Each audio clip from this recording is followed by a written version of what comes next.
로마서 9장. 나는 그리스도 안에서 참말을 하고 거짓말을 하지 않습니다. 내 양심이 성령을 힘입어서 이것을 증언하여 줍니다. 나에게는 큰 슬픔이 있고 내 마음에는 끊임없는 고통이 있습니다. 나는 육신으로 내 동족인 내 결애를 위하는 일이면 내가 저주를 받아서 그리스도에게서 끊어질지라도 달게 받겠습니다. 내 동족은 이스라엘 백성입니다.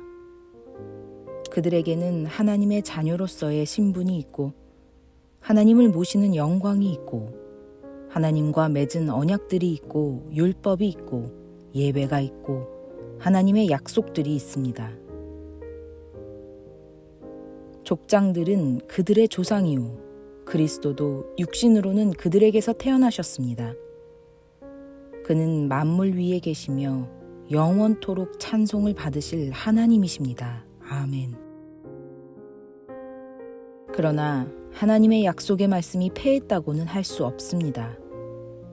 이스라엘에게서 태어난 사람이라고 해서 다 이스라엘 사람이 아니고 아브라함의 자손이라고 해서 다 그의 자녀가 아닙니다. 다만 이삭에게서 태어난 사람만을 너의 자손이라고 부르겠다 하셨습니다. 이것은 곧 육신의 자녀가 하나님의 자녀가 되는 것이 아니라 약속의 자녀가 참 자손으로 여겨지리라는 것을 뜻합니다. 그 약속의 말씀은 내년에 내가 다시 올 때쯤에는 사라에게 아들이 있을 것이다 한 것입니다. 그뿐만 아니라 리브가도 우리 조상 이삭 한 사람에게서 쌍둥이 아들을 수태하였는데 그들이 태어나기도 전에 무슨 선이나 악을 행하기도 전에 택하심이라는 원리를 따라 세우신 하나님의 계획이 살아있게 하시려고 또 이러한 일이 사람의 행위에 근거하는 것이 아니라 부르시는 분께 달려있음을 나타내시려고 하나님께서 리브가에게 말씀하시기를 형이 동생을 섬길 것이다 하셨습니다. 이것은 성경에 기록한 바 내가 야곱을 사랑하고 에서를 미워하였다 한 것과 같습니다. 그러면 우리가 무엇이라고 말을 해야 하겠습니까? 하나님이 불공평하신 분이라는 말입니까? 그럴 수 없습니다. 하나님께서 모세에게 말씀하시기를 내가 긍휼히 여길 사람을 긍휼히 여기고 불쌍히 여길 사람을 불쌍히 여기겠다 하셨습니다. 그러므로 그것은 사람의 의지나 노력에 달려 있는 것이 아니라 하나님의 자비에 달려 있습니다. 그래서 성경에 바로를 두고 말씀하시기를 내가 이 일을 하려고 너를 세웠다. 곧 너로 말미암아 내 능력을 나타내고 내 이름을 온 땅에 전파하게 하려는 것이다 하셨습니다. 그러므로 하나님께서는 긍휼히 여기시고자 하는 사람을 긍휼히 여기시고 완악하게 하시고자 하는 사람을 완악하게 하십니다. 그러면 그대는 내게 이렇게 말할 것입니다. 그렇다면 어찌하여 하나님께서는 사람을 책망하시는가? 누가 하나님의 뜻을 거역할 수 있다는 말인가? 오 사람아, 그대가 무엇이기에 하나님께 감히 말대답을 합니까? 만들어진 것이 만드신 분에게 어찌하여 나를 이렇게 만들었습니까? 하고 말할 수 있습니까? 토기장이에게 흙 한 덩이를 둘로 나누어서 하나는 귀한 데 쓸 그릇을 만들고 하나는 천한 데 쓸 그릇을 만들 권리가 없겠습니까? 하나님께서 하신 일도 마찬가지입니다.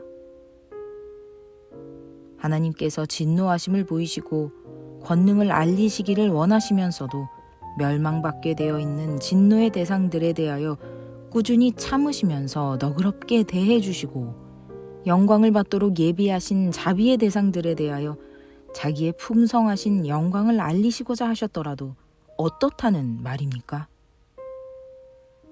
하나님께서는 우리를 부르시되 유대 사람 가운데서만이 아니라 이방 사람 가운데서도 부르셨습니다.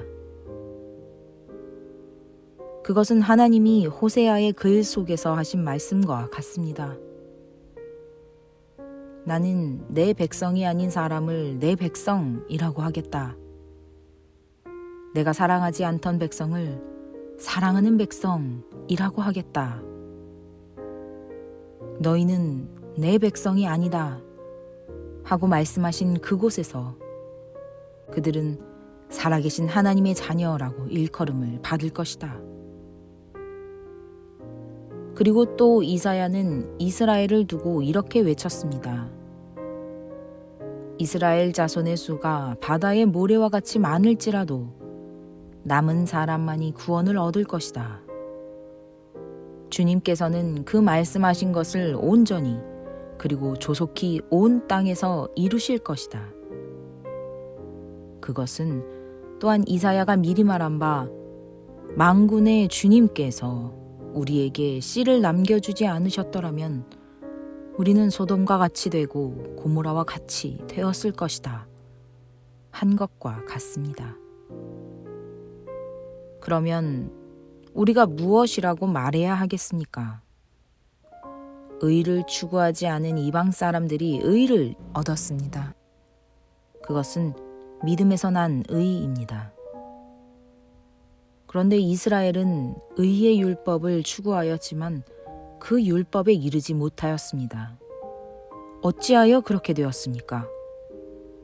그들은 믿음에 근거하여 의에 이르려고 한 것이 아니라 행위에 근거하여 의에 이르려고 했기 때문입니다.